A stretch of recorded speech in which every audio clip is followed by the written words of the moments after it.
नमस्कार, मी माणिक पुंडे. उत्तर दक्षिणमध्ये आज गोष्ट एका खुनाची ज्यानं फक्त महाराष्ट्रच नाही तर देशाला हादरून सोडलंय. ह्या खुनात एक आई आहे, तीही एका कंपनीची सीईओ आहे. तिचा 4 वर्षांचा मुलगा आहे. नवरा आहे, तो विदेशात आहे आणि गोव्यासारखं ठिकाण आहे जिथं हा खून घडतो. खून तसे रोज घडतात, केले जातात, पण हा खून थोडासा खास आहे. कारण ह्या खुनात माणसाची ईर्ष्या किंवा बदला घेण्यासाठी एखादी बाई कुठल्या स्तरापर्यंत जाऊ शकते त्याची काळी बाजूही या घटनेत दिसून येते. त्यामुळेच उत्तर दक्षिण हादरून सोडणारी ही खुनाची घटना मुळापासून पाहूया. गोव्यात सोल बनियान नावाचं एक हॉटेल आहे. हॉटेल म्हणा किंवा सर्व्हिस अपार्टमेंट. तुम्ही गुगलवर त्या नावानं सर्च केलं की काही पॉश रूम्सचे फोटोज तुमच्यासमोर येतात. ह्यातल्याच एका खोलीत एका महिलेनं चेक इन केलं. तिच्यासोबत तिचा 4 वर्षाचा मुलगाही होता. जानेवारीचा पहिला आठवडा होता. गोव्यात देशविदेशातून पर्यटक आलेले होते. त्यापैकीच ही एक महिला होती. ती मूळची बंगालची, पण आता वास्तव्यास बंगळुरूला होती. 2 दिवस पणजीत राहिली, वेगवेगळ्या बीचेसवर गेली, मौज करत होती. सोबत तिचा 4 वर्षाचा मुलगाही होता. त्याला समुद्राच्या पाण्यात खेळायला आवडायचं, म्हणूनच त्याला घेऊन ती गोव्यात आलेली होती. 2 दिवस होऊन गेले, तिनं चेकआउट केलं.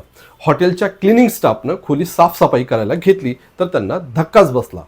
तिथल्या एका टॉवेलवर रक्ताचे डाग होते. स्टाफनं तातडीनं जाऊन मॅनेजरला सांगितलं. तोही आला. त्यानं सगळं चेक केलं. काहीतरी संशयास्पद घडल्याची घटना त्यांना कुणकुण लागली.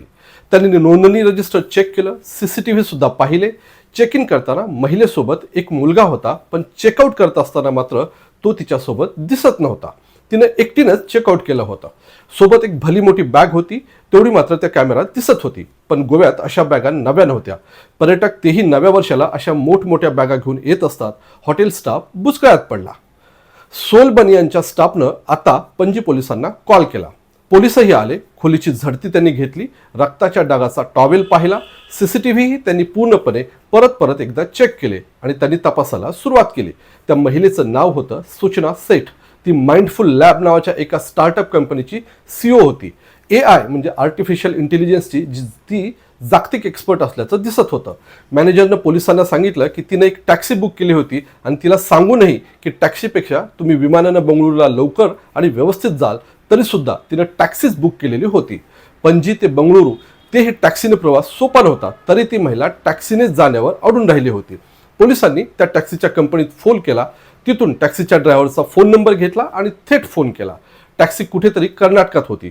पोलीस आधी ड्रायव्हरशी जुजबी बोलले आणि नंतर सूचना सेठला फोन द्यायला त्यांनी सांगितलं. सगळा संवाद कन्नडमध्ये होता आणि काय चाललंय त्याची भनक सुद्धा सूचना सेठला नव्हती. पोलिसांचा पहिला सवाल होता, तुमचा मुलगा कुठं आहे? सूचना सेठनं अतिशय सराईतपणे उत्तर दिलं, गोव्यातच त्याला पाहुण्यांकडे ठेवलेलं आहे. एवढंच नाही तर तिनं एक पत्ताही दिला. पोलिसांना वाटलं महिला एवढी शांतपणे सगळं सांगते म्हणजे काहीतरी काळं बेरं नसावं. पण खात्री करून घेण्यासाठी पोलिसांची एक टीम सूचना सेठनं दिलेल्या पत्त्यावर पोहोचली तर तिथं कुणीच नव्हतं. पत्ता खोटा होता. ती जागा, घर, माणसं कुणीच जाग्यावर नव्हते. आता मात्र पोलिसांचा संशय बळावला. पण आता पणजी पोलिसांनी सूचना सेठला नाही तर थेट त्या टॅक्सी ड्रायव्हरला फोन केला. त्याला टॅक्सी जवळच्या कुठल्याही पोलीस ठाण्यामध्ये घेऊन जायला सांगितलं.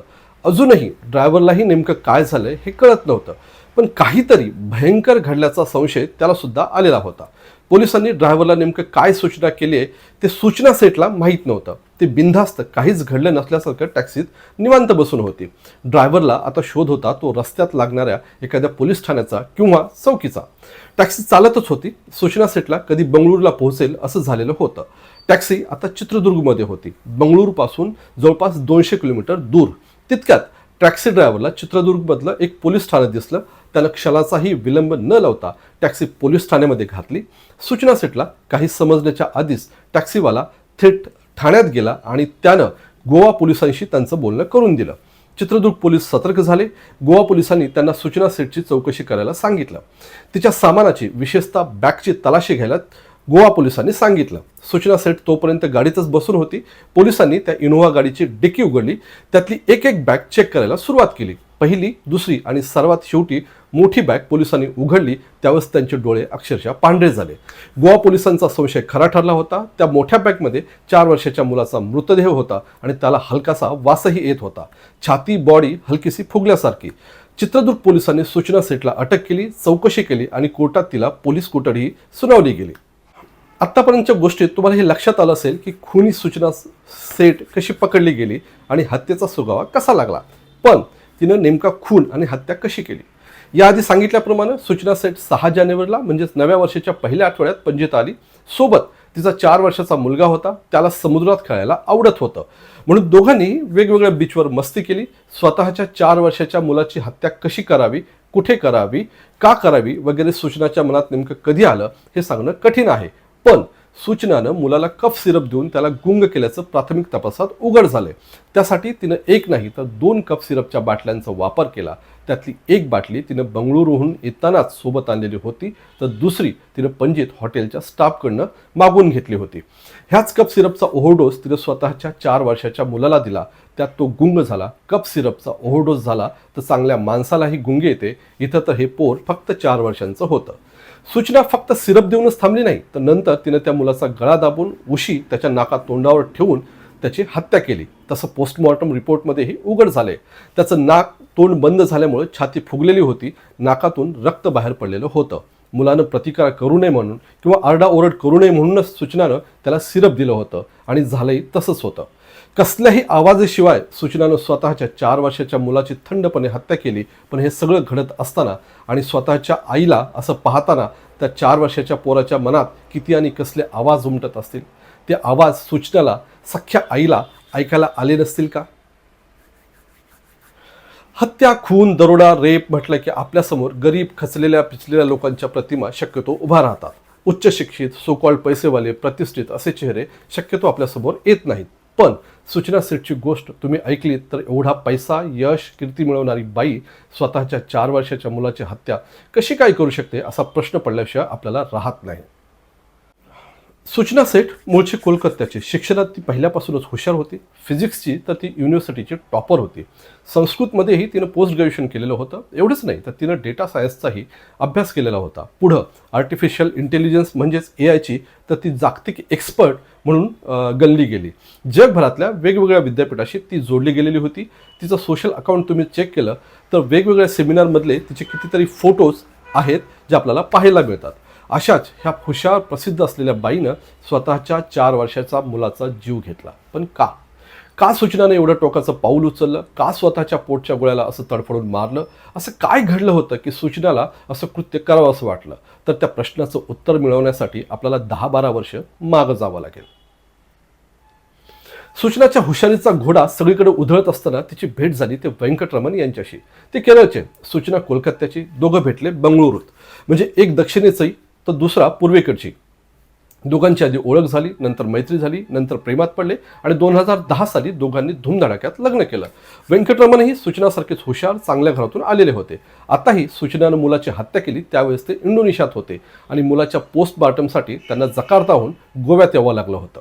सूचना आणि व्यंकटरमण यांचा संसार सुरळीत चालू होता. दरम्यान सूचनानं माइंडफुल लॅब नावाची कंपनी सुरू केली होती आणि तिची ती CEO सुद्धा होती.